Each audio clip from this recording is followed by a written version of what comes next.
Hello, everyone. So, Welcome yeah. to the webinar on the future of hiring in tech. What skills, roles, and hiring trends are shaping 2025?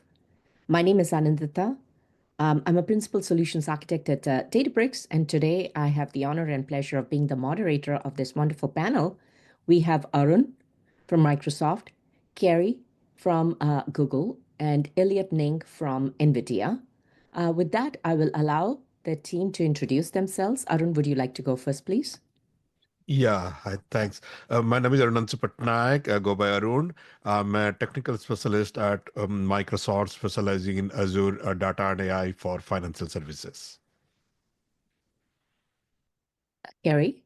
Hi, I'm Kerrie Holley. I actually am a retired Google executive. I've been in the industry for almost 50 years, so I'm dating myself, but I've been in tech for all of those years. Most of my career was at IBM, several years at Google, Cisco, and looking forward to the panel. Elliott. Yeah, thank you for having me. Very excited to be here. My name's Feng, also known as Elliott. I'm currently an engineering technical program manager responsible for NVIDIA NeMo, an end-to-end development platform for generative AI models, including Cosmos, ex Google AI, ex Oracle Data Platform. So looking forward to the discussion. Fantastic. Now, all of us are in the tech space, and even if we have been in the industry for a couple of years, the pace at which things are changing is pretty obvious. So our first set of questions will be around how each one of you envisions the future of tech roles and skills.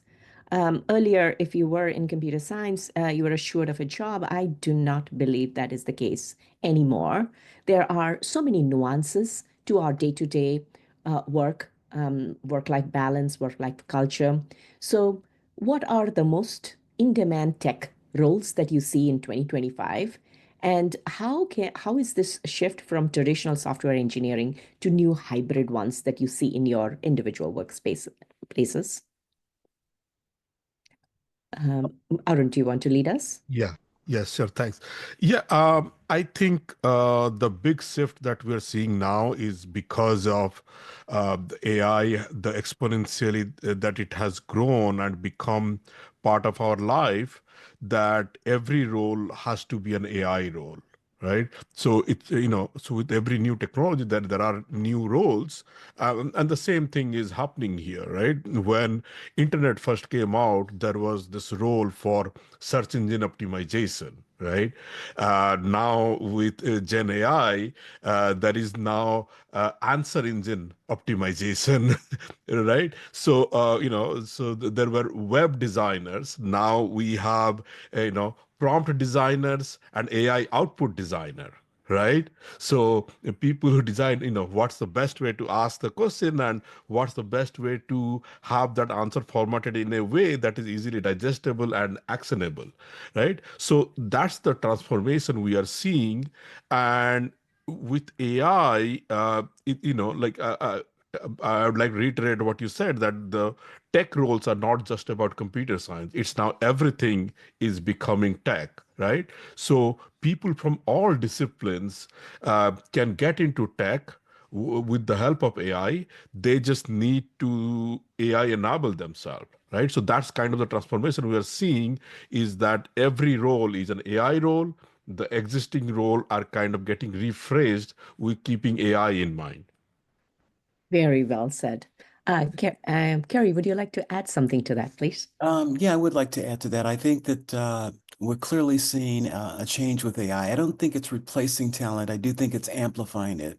I think new skills, arguably old skills, but new skills like inventive thinking, but AI collaboration, compound fluency, you're combining tech plus domain knowledge, communications. These things are rising fast. I think degrees still matter, but at the same time, we're moving to more of a portfolio model in terms of hiring. So individuals who have projects reflected, manifested on things like GitHub, repos, those kinds of portfolio matters most.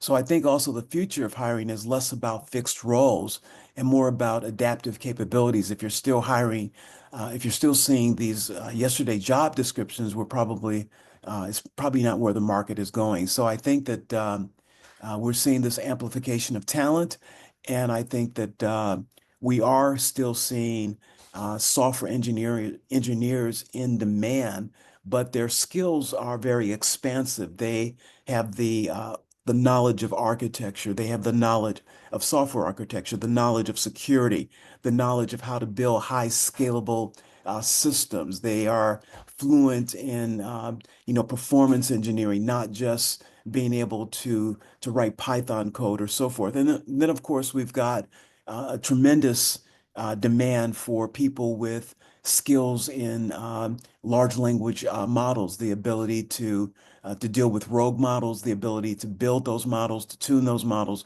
So I think we're seeing new skills and old skills being amplified with AI. Awesome. So it's not a hopeless situation of AI replacing jobs, but rather a additive situation of augmenting existing roles and for the individual to refine the way they look at their job profile. So I love the fact that you talked about portfolios because that's an actual application and demonstration of their skill sets, which can then be able to translate very easily into what their true capabilities are. Fantastic. Exactly. Elliott, do you want to add something to that, please? Sure. Yeah. I think for the most in-demand tech roles, the first question is already a golden question. To me, it's pretty obvious it's 2025, right? As a tech role, if you're not working on AI, you better be working with AI, right? So Okay.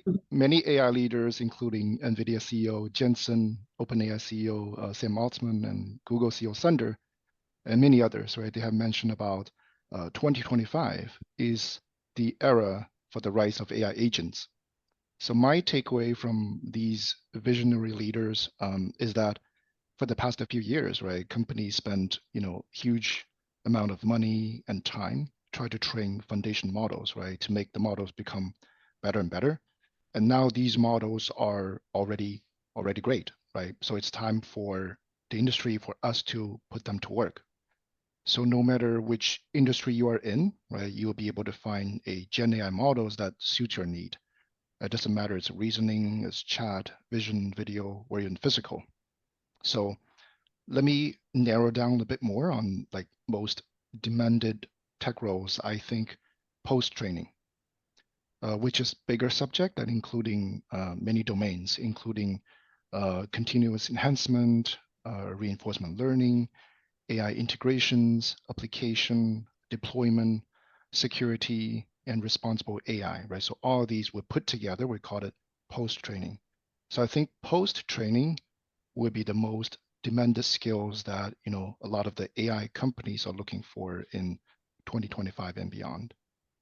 Yes, very well said, because it's wonderful to be able to tinker with something, but to take it into production means that the most difficult parts of the job of robustness, of ethical and social responsibility, about being able to tune it further, being able to audit it for a regulated industry, all of those have to be done over and over again and done very quickly so that you don't lose out on your window of opportunity and you actually take it into your production environment and start to see the value. Wonderful perspectives. Maybe we can start this time with you with our next question. You are in NVIDIA, which is like definitely a leading edge in the AI space, in the GenAI space. You yourself are working on Nemo. So how is your company, or how are companies around you prioritizing AI literacy across the role? So it's fantastic to be able to pick up a wonderful graduate with the bright eyes and nice degrees, but the space is changing so much that continuous improvement and learning is just become part and parcel of it. So how are the older workers getting trained, and how are the newer workers also upskilling themselves to increase AI literacy across all roles within the organization? I think the question's for me. I'm going to use the quote from Sam Altman. So AI is not to replace humans, right, but to make humans more powerful and efficient. AI is definitely redefining the skills required in tech, right? Shifting the focus from traditional coding to more on the design, integration, and automation. So your AI assistant will help you to write, review, and even debug the code, right? So for developers nowadays, the very basic skills is you need to know when and how to use AI assistant like Copilot, Cursor. But more important, right, beyond that, you need to understand pros and cons, how to select the right algorithms, how system works together, how data flow through the pipeline, how APIs interact properly with different AI models, right? And more, we should think about security, ethics, compliance. So these skills will become like the core, right, for the newer era developers and tech roles. But within the company, is there a prioritization of AI literacy in terms of training and upskilling of individuals, and how is that being prioritized? Yeah, I think AI literacy is going to be a priority beyond just tech roles, right? Beyond engineering. When I work in Google AI, we use framework adoption, right, in 3 different stages. That would be strategic, technical, and operation. So it's not just a tech trend, right? It's basically shifting the business operations nowadays. For me, all the levels, right? Not just like, engineering, we talk about sales, we talk about marketing, supply chain, management levels will benefit from AI, right? For example, generate reports, get insights, create documentations, collaboration, and more importantly, make logical decisions based on the data that we have, right? AI is the extension of how to make data more useful. So AI literacy, I think, will become a competitive advantage for organizations. You don't have to have it, but if you ignore it, that means you might lose lots of like key opportunities.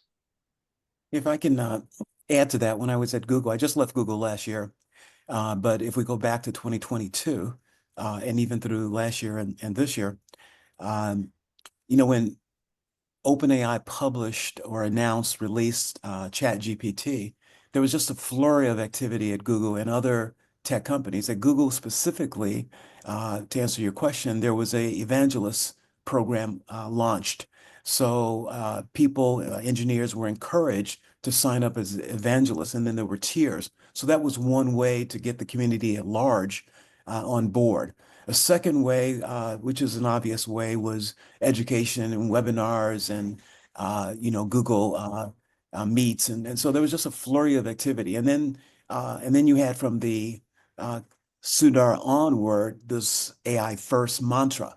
And so with that as a mantra, organizations, the organization Google in particular, it was clear to everyone that they needed to be fluent. And obviously the technical community probably was the fastest to embrace that. But I think that's one way to get people going is you've got direction from the head, and then you've got all of these vehicles by which you can quickly accelerate your own skill sets. Fantastic. Is there something more company driven, Arun, from say the Microsoft perspective? Like I mean, Microsoft's mission is to empower every individual and every organization to achieve more. So Microsoft is kind of, different in that way that, we are trying to serve everyone. So, with every product that gets launched, there is always an education program and a program how to adapt, your existing job using the new tool, right? And the same thing is happening with AI. So within AI Foundry, there are like prompt libraries. So depending on what you are trying to do, you can pick out of the library what's relevant to you. And of course, there are like LinkedIn learning courses. There are, organization-wide courses depending on which industry you are in. So Microsoft is collaborating with companies in every industry to create courses that are related to specific roles within specific industry, how they are going to do their job with AI. right? So that's happening. On top of that, within the tool itself, like within Microsoft Copilot, within AI Foundry, the tools that people use to consume AI, there are hints and tips embedded right in there that kind of guides them based on what they're doing to kind of do it better, right? So it kind of takes us back to that little icon we used to have when Microsoft Words first started, that there was this icon that said, Clipper. yeah, Clipper would say, "Hey, Yeah. how can I help you?" Right? So similar thing that has now transformed into the AI era. That now every time you use something, the Copilot pops up and like, "Hey, looks like this is what you're doing. Try doing it this way." Right? So the same Clipper is kind of now supercharged and enhanced with Gen AI. Exactly. The amount of context awareness that each one of these tools that are embedded in the products has to be able to help the user is just plain amazing. Now, we talked a lot about the tech skills, like a little bit on the AI front and on the I would say education and academic front. But what about the soft skills? Do you see a change in being able to navigate an organization or your daily job with a change of soft skills? Is it more? Is it less? Does it matter? What are your thoughts? Arun, you go.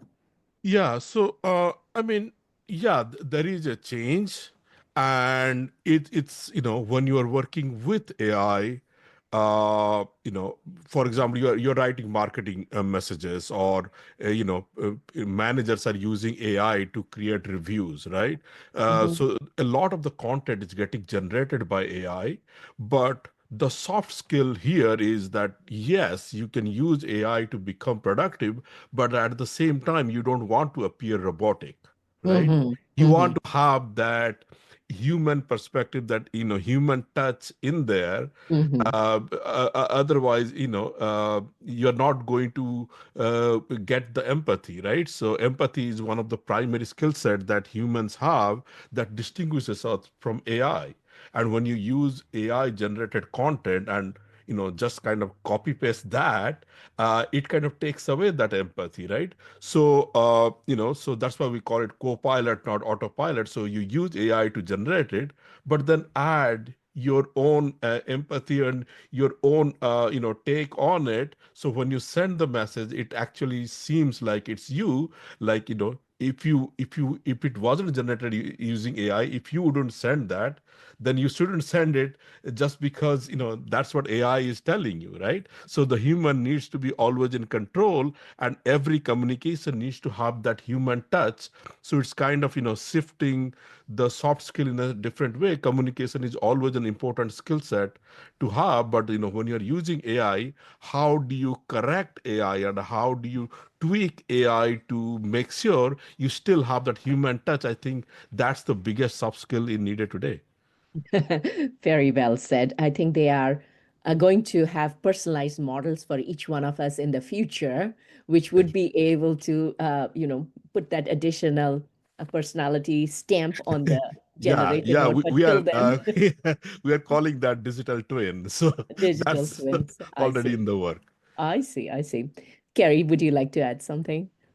Yeah, I would like to add a few things. So I'm a little bit different than my colleagues here in that I've retired from work in terms of corporate work, but I still do the following activities. I still do public speaking.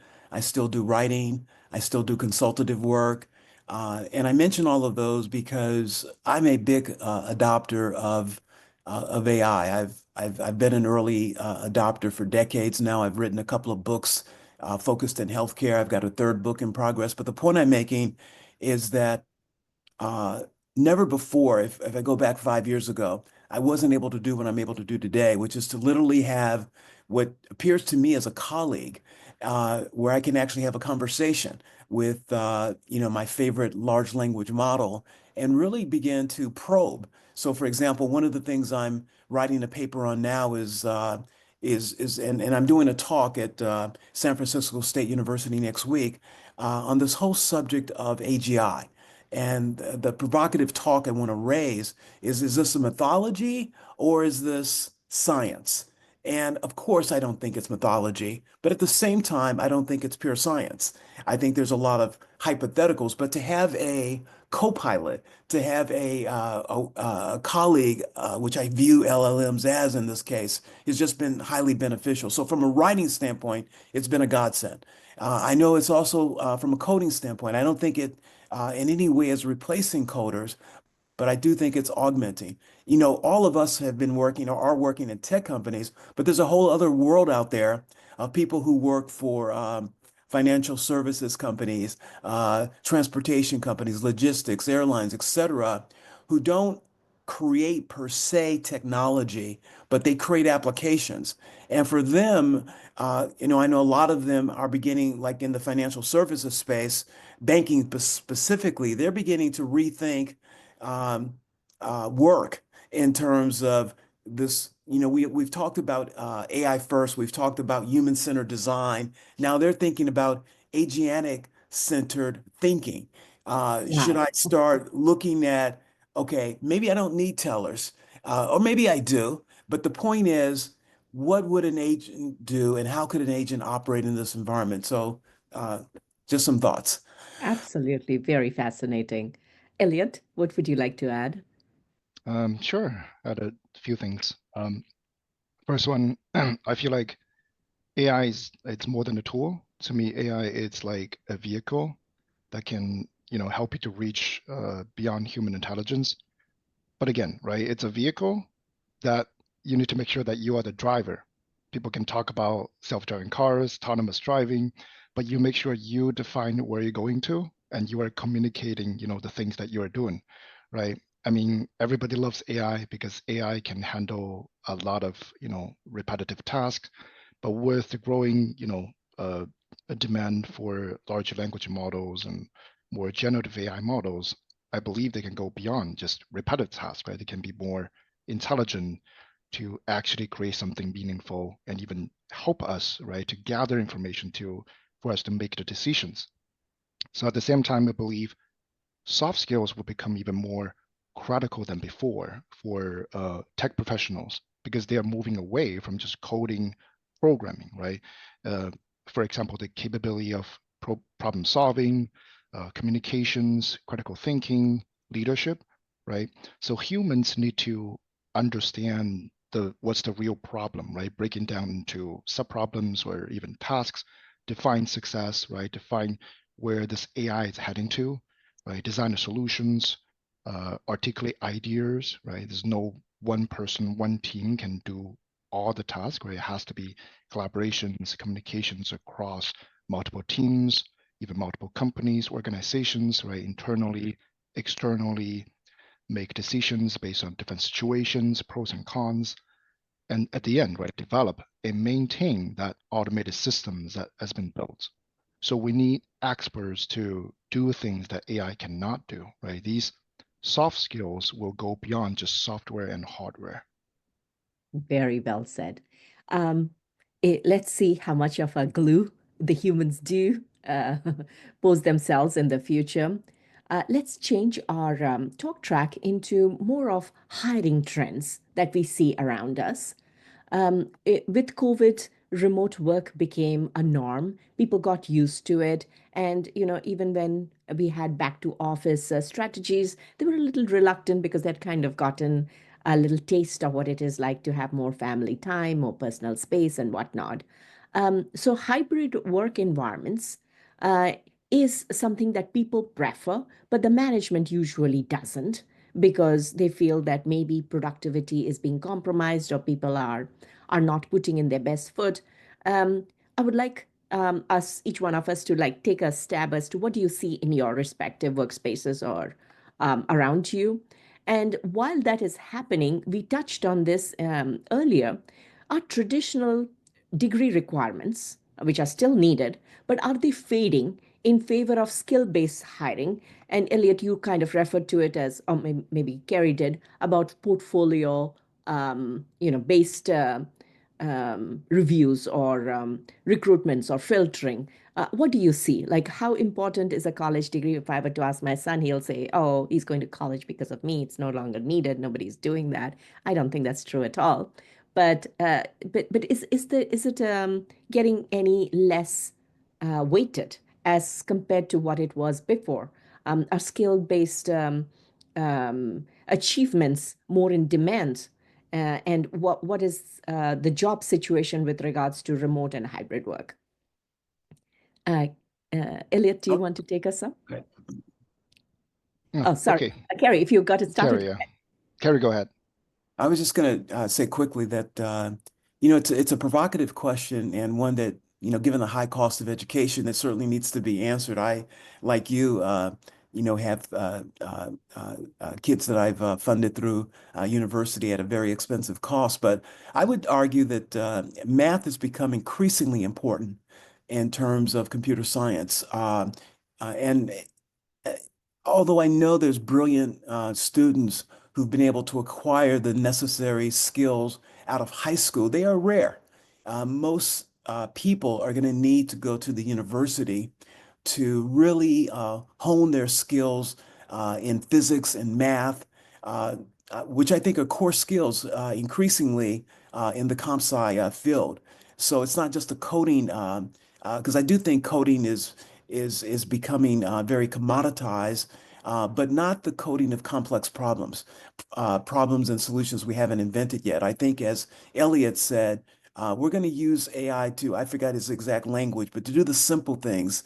But some of the more complex things, and I mean, I think if you look at NVIDIA and some of the people they're hiring out of Eastern Europe to do some of the stuff that they're doing in voice, these guys are brilliant in terms of their knowledge of math, their knowledge of physics, their knowledge of neural networks, their knowledge of large language models.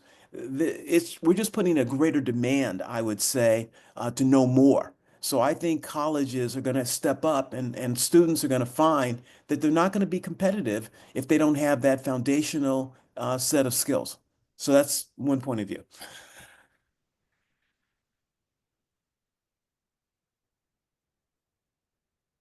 Elliott, do you want to take it up?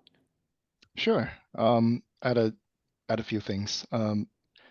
First, I doubt the remote first is going to be the mainstream, but hybrid is definitely going to be the primary approach. So first, I really appreciate Jensen's generosity.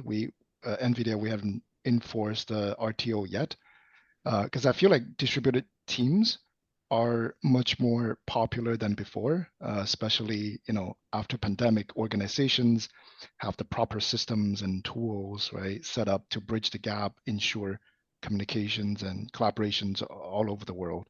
I think that opens up the opportunity for company to shift, right, emphasizing hiring the skills needed more than, you know, a geographical boundary, right? I can see my observation for in the recent years for senior, well, of course, depends on the responsibility, depends on level, more stuff, but I can see more senior level roles, right? They are prioritizing candidate skills, right, over formal educational credentials. Certain degree requirements has been changed. It used to be required, but now changed to preferred, right? So I think that's a good opportunity for people from, you know, different educational backgrounds. I think the key idea is to value more on what you have been doing, right, in the real world situations rather than what you have learned in school. Very well said. Arun, any last comments on this? Yeah. I mean, there are two parts to this question, right? So first, in terms of hybrid work, I agree with Elliot. Hybrid is the way of the future. The biggest advantage to the company for hybrid workforce is that, whether it's tech or which industry you are in, everything is becoming a technology company, and having the best talent is most important to be competitive. And hybrid kind of gives companies the advantage to kind of take the job to where the talent is, right? So, you kind of remove the objection that, I don't want to take this job because I'm not willing to move, right? The job can go to you. And with hybrid, you have distributed teams, and everybody can work at their own pace in their own flexible way, and you still have opportunity to bring them on site, for any in-person collaboration. I think that works very well. I myself work in that fashion. And yes, there are some concerns that people believe that maybe this is not productive, maybe employees are not doing as much as they should be. But I think that's a fear based on bias or based on perception. I think, the way at least Microsoft counters that is that we don't look at the amount of work. We measure impact, not work, right? So what did you accomplish and how important it is in terms of bigger scope of what the company is trying to achieve. So when you measure impact, the where you are working, how much you did, those things become irrelevant, right? Uh, Now, to your other question about, is college degree relevant still? I think, because the innovation is happening at a pace that the skill set that are needed today, cannot be translated into a college degree program as fast as the innovation is happening. Like, I can use my own example. I graduated with bachelor's in a major called engineering physics. Very few people even understand what that major is, and today I am a data and AI specialist, so I have transitioned a lot. So, if you rely on college degree for skill set, then yes, I agree that that's now outdated. We cannot rely on college degree if we are trying to measure skills. So, right, the skills can be learned, by doing online courses, boot camp. So there are other ways to measure skill set, right? Every company has a interview process where they make you take an exam, or in the interview you have to describe something, you have a portfolio that you need to demonstrate. That's a better measure of skill set than your degree. But a degree program serves another important purpose, that it's kind of a trial job, right? It's not just the skill set that's important at work, especially when you're hiring for the long term. You want to see whether this person is committed to this field, or has this person ever been committed to doing something in the long run. And a 4-year degree program is a good reflection of that. Hey, this person committed to this thing for 4 years, achieved this. I can count on this person to commit to this company, this job for another 5 years and accomplish something like this, right? So different degree program serves as a testament of that commitment. It may not serve the purpose of skill, but it definitely serves the commitment aspect of the job requirement. Now, any hiring starts with a resume. And there are numerous instances of public quotes where AI tools are used as the first round of filtering of these resumes. There may be biases in it. It may be tuned on a certain profile, and some people object to it. Had it been a human there, it would be just as subjective as well, because there are biases that the human carries. But somehow the outrage of AI filtering out resumes, which get rejected again and again, is causing some amount of uproar. Any thoughts on that? Let's start with Kerrie this time.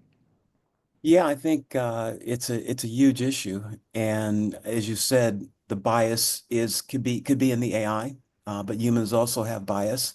What I learned at Google is that, and this is true of all companies. They have, I forget if it was Arun or Elliott who talked about preferred and required skills, or in terms of a job description.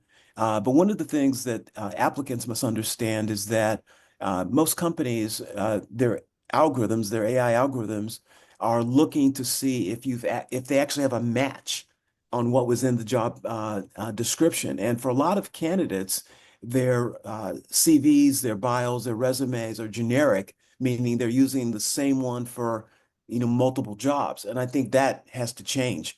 They're going to have to have a unique one for NVIDIA, a unique one for Microsoft, a unique one for each job within those organizations and across those organizations. So I think that's one change to simply increase your odds. Arun said it and Elliott said it. This portfolio is going to be essential. The ability to not just have a resume that says, in vagueness that you're an LLM engineer, you're going to need to be very specific about what you've built, what the outcomes have been. So I do think that resume writing, CV writing needs to be more sophisticated. But I do think there is, as you've Anita, as you sort of relayed, there's an oversupply of software engineers. I think the demand is not as high as the supply that's being produced out of the university. So individuals are going to have to find better ways to differentiate themselves. And in some cases, that means moving away from the big tech companies and maybe taking a job, as I said before, in a retail tech company. It's not really a retail tech company. It's a retailer who does tech. But that may be a shift it is a shift that we're seeing as well. Exactly, because every company in the future is going to become a tech company. Yes, No matter what industry vertical they fit into, they will be driven by tech to make their data and AI differentiate themselves from the competition. And so, very, very well said. And it doesn't really matter where you are as long as the infra that you've been given to build on your skill sets is actually right there. exactly. How do you see diversity, inclusion, and workspace evolution happening? I mean, despite the best efforts, tech still struggles with diversity. And what hiring practices are actually moving the needle? Or is it just a favorite talk that comes up in conversations once in a while and then dies out because very little can be done, or maybe the needle never moves? What do you see in your respective companies? I'll take a first stab if you don't mind. I think that obviously we have a political climate that changes, every so many years, and I think that our climate today has put a damper on some of the diversity efforts. At the same time, to be more direct to your question, I don't think that just my personal opinion, having been in this industry over 50 years, I've seen waves of good and not so good outcomes. I think the more favorable outcomes is less about the program, and if you truly are interested in diversity, I think you have to measure it, and that's lacking in some companies. And then two, you have to go and go to places where that talent, whether you're looking at hiring more women, whether you're looking at hiring more underrepresented minorities. But I don't think U.S. companies, in my opinion, have done a great job in this arena. I think there's a lot of improvement that can and should be made. Absolutely. And there are variations across the industry. For instance, if you look at the medical field, you really do not want a substandard surgeon, working on someone's life. So at that point, you'll say the bar is really, really high, and you don't really care who comes through it as long as they're skilled enough for it.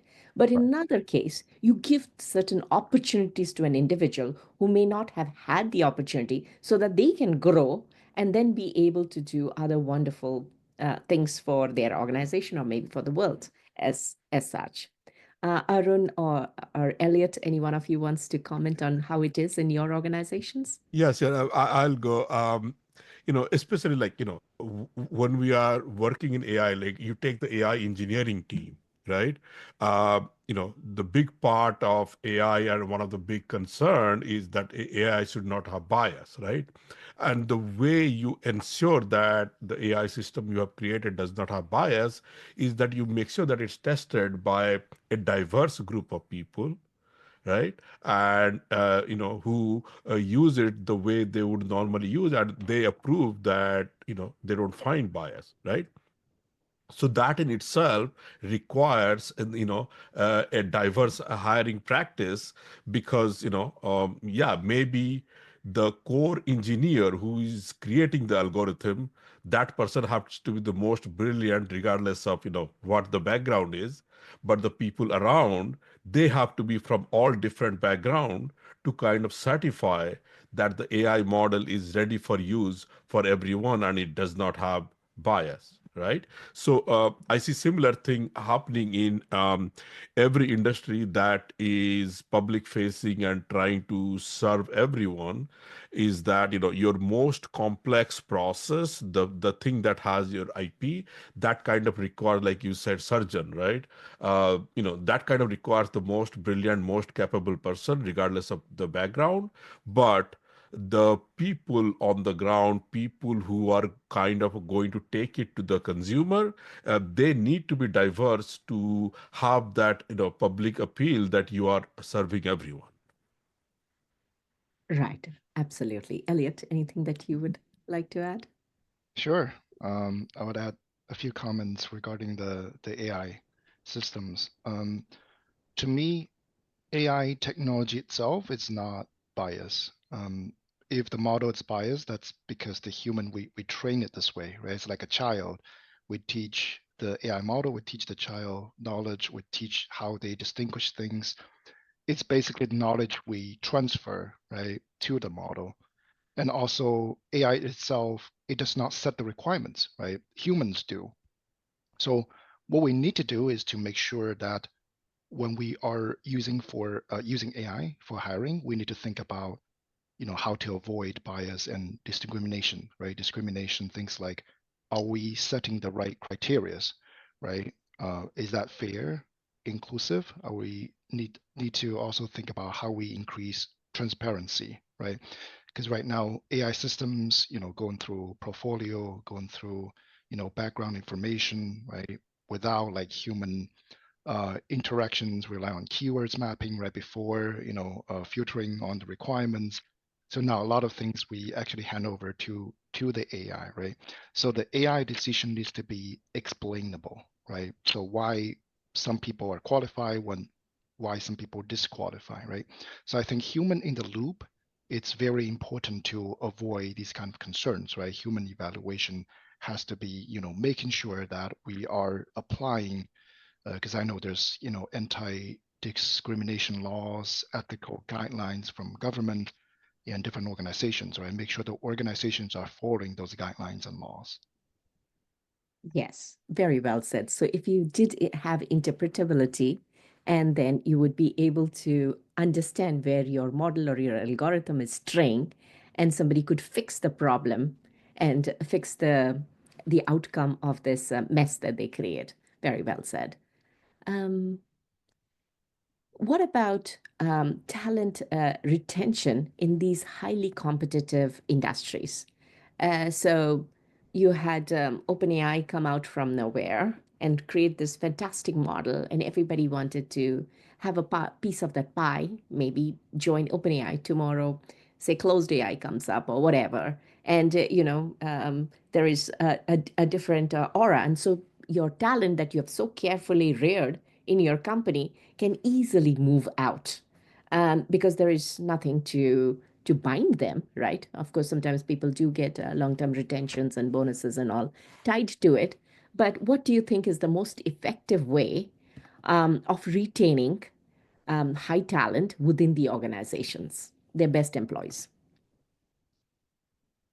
I would assert that there's a couple of things. So obviously, golden handcuffs help, as you said, in terms of retention bonuses, options, and so forth. So that definitely plays a role.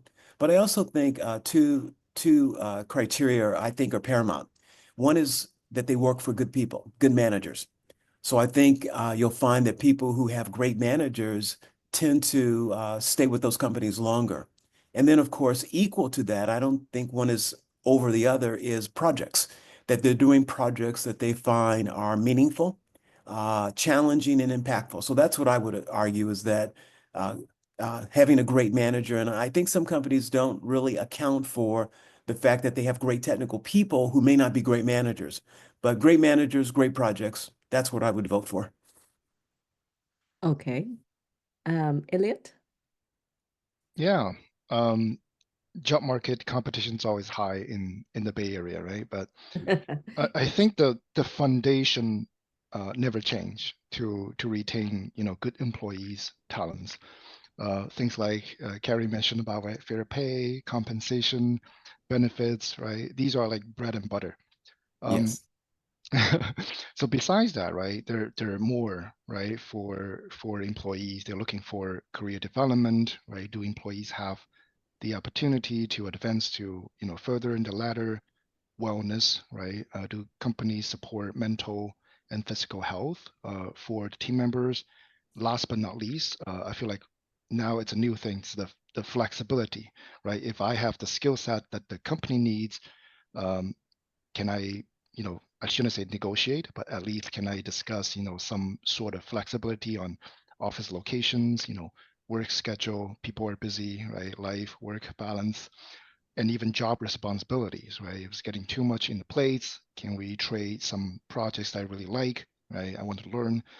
I think retention rate is going to be low when people find out there's nothing to learn and grow in their job. So I think these things will foster a positive environment, right? That people want and people will stay.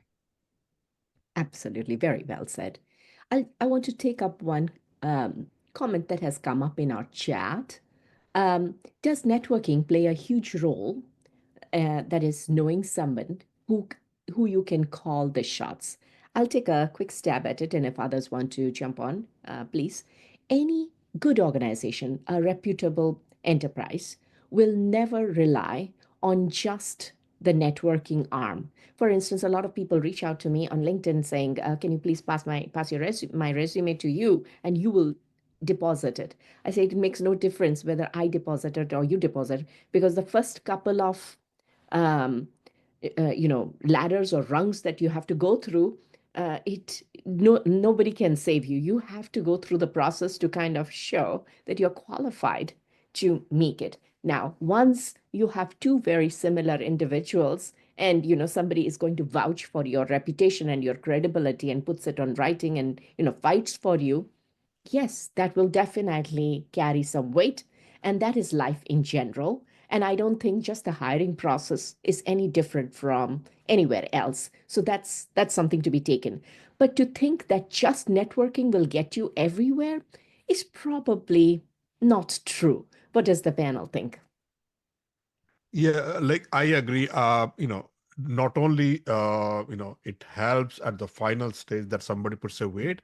I would say like it helps that even before you apply, if you talk to someone who is in a similar role, or at least who is in the company, knows how the company operates internally, uh, you know, can provide you the guidance that, how you should apply, what you should have on your resume, and, kind of give you the, tips on, what you can say in the interview to have better chance. So having kind of a mentor in a company that you want to apply, who can guide you on how to apply, and how to answer in interview, that is going to give you a significant boost. But of course, it's not 100% guarantee.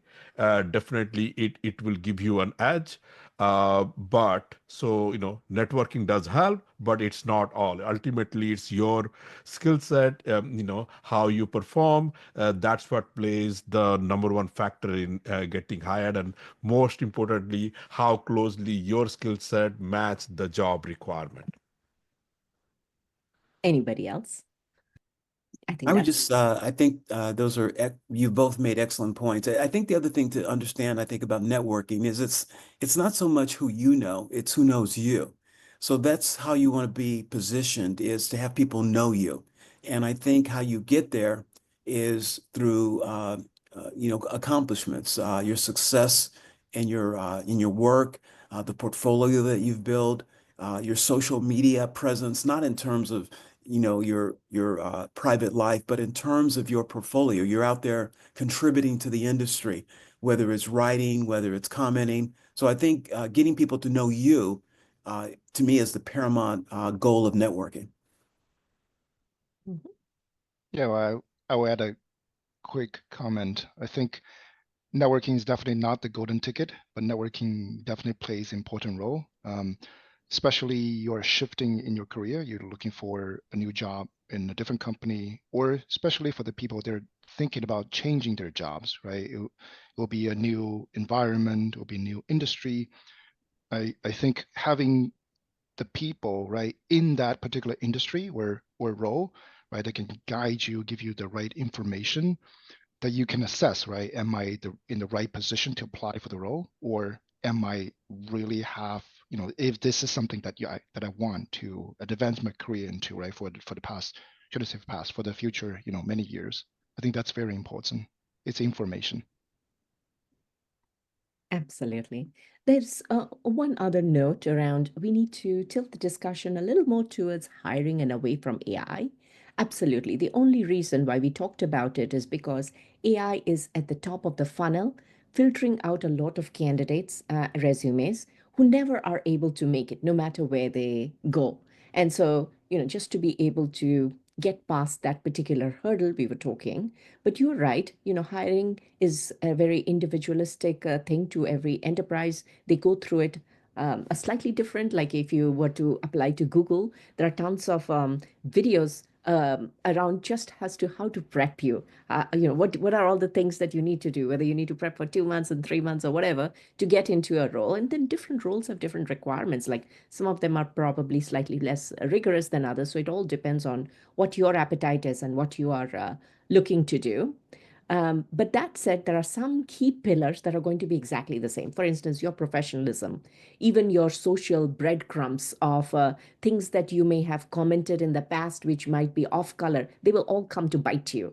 A colleague with whom you may not have worked very well, who is now in this favored company that you want to join, is definitely going to do his or her level best to push you out. So that is why they say never burn any bridges. You never know when something is going to come in handy. Always remember that. But that doesn't mean that you should not disagree. Like that doesn't mean you should have a mentality of always being a yes man. But confront in as professional a manner as you can possibly project. So with Yeah, that, let's come to, yeah, go ahead. I would just like to add that you can use AI against AI, right? So ATS can sometimes auto reject your resume, but there are tools that you can use to kind of, build a resume using, the requirement that is ATS proof that it's not going to be rejected by ATS. At least it might be rejected by human, but at least you can bypass the ATS. So you can take a Yeah. hack. Yeah, and hiring itself is a very stressful thing. It's almost like you're changing families, the colleagues that you had known for so many years, and the aspirations that you have of a newer thing. So all of that has to be taken into due consideration as well. We'll come to the last part of our discussion here, which is what does the future have in store for us? So if each one of you were to make one bold prediction about hiring in tech for 2025 and beyond, what would it be? And what's that one piece of advice you would like to give to both tech job seekers and hiring managers in preparing for this future? Arun, do you want to take a step since you're Yeah, on this? for 2025, it's no brainer. The number one hiring requirement is being able to develop and use multi-agent system. That's the thing for 2025. From beyond for another 5 year, I think what we are talking about building digital twin, even creating a physical twin like a robot. Those are things in the work. So anybody who is building prototype, wants to work on a startup, I think those people are going to be the next big open AI, the next hot thing that's going to be in demand. Very nice. I, Yes, I think we didn't talk too much about the intersection of AI and robotics. So I think that is definitely in the next 5 years, we are going to see an exodus of robots, like one helping clean, one helping sweep, one helping do things around the house as well. So apart from the manufacturing one and the industrial ones. Very nice. I would I would add to that. I think that one of the big things we're going to see in 2025 in the next few years is a increased focus on architectural thinking around compound AI systems. So compound AI systems, a term coined out of Berkeley, but specifically we're talking about, I mean, there's a lot of energy around AI agents, but when you look at AI agents, they are using LLMs for reasoning, but they're also using a bunch of tools. Those tools are things like APIs and microservices, et cetera. But the ability to architect these at scale, to understand how to actually build compound systems, AI systems that have all of these moving parts, I think is going to be a big and huge skill demand in the future as an architect, as a designer, and as a developer. And of course, embodied in that means understanding AI agents and understanding, as I mentioned earlier, this AI agent first thinking. So anyway, that's where I would argue and assert. Yeah, it's so fantastic to hear you talk about compound AI system.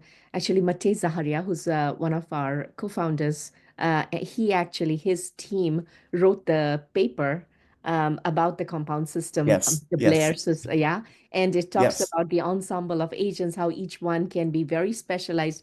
To me, it looks like good old reusable software code, which is modular, and each module is, very well tuned to its specific job, but of course, in a larger context. Well said. Elliott?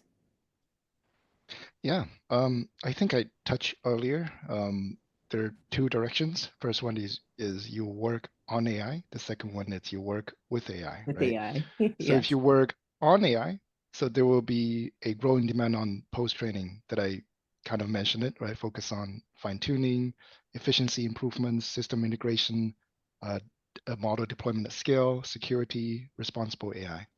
So if you work with AI, so that basically applies to all the remaining tech roles. I think a core advantage for the group, it's Kerrie also mentioned about the AI fluency, which means knowing how to integrate AI into your workflow, your routine tasks, how to leverage AI for collaborations, communications, and decision making, right? So the demand for AI expertise will grow. So ensure you are either building it or collaborating with it. AI is a vehicle, right? I kind of mentioned multiple times to help you achieve beyond human intelligence, though. Drive AI, right? You don't have to build it, but you make sure you don't miss the opportunities for having that fast track vehicle to success. And also remember there's some advice for job seekers and hiring manager. Very quickly for job seekers, continues to learn, right? It doesn't matter if it's boot camp or online courses. Make sure you master the emerging technologies because every effort and hard work will make you a better candidate, especially now more opportunities open up to people with diverse backgrounds, right? So it doesn't matter how you get there, but make sure you are starting today. For hiring managers, AI tools are super convenient. Everybody love it, but please make sure to maintain transparency, follow the ethical standards, very importantly, balance AI efficiency and also human judgment. Very nice. Um, there's one other question here. To what extent does significant contribution to prominent open source projects like PyTorch, CUDA, Triton, Iceberg, Kubernetes streamline the hiring process, potentially not being interviewed? Now, this cannot be a ticket into the organization because the organization has got a certain protocol that needs to be followed. So the brightest of them have to go through it because it's just not the best minds. It's about your ability to adapt with the rest of your teammates, to be able to be coachable, to understand directions, and to help the organization grow. So you can be a rock star, but you have to have these other things around, emotional intelligence and, teamwork and, being balanced to be able to fit into the org. So yeah, I don't think you will get a free ride. I think you'll get through some amount of interviewing process, but you'll definitely get some big, nuggets for having all those check marks because those are pretty impressive. I don't know if the panel wants to comment on anything. No, I just wholeheartedly agree with your thoughts. Yeah. There was one last one we need, or maybe that went away. Maybe. No, I think that was the last question. So with that, we come to the end of our panel here. I'd like to thank our fantastic speakers and panelists for their time, their energy, the passion that they have brought into this. And Lena did have an announcement for you. Yes, so there is an upcoming bootcamp on agentic AI and LLM. We've talked a little bit about it during our panel discussion. This is indeed the rage of 2025, agentic system, compound AI systems, and being able to build one for it to do something which is useful and tied to the business processes for which it has been developed. The site is Fremont, California. So if you would like to join that on May 16th, 17th, and 18th, go for it, upskill yourself, and let us know what you think.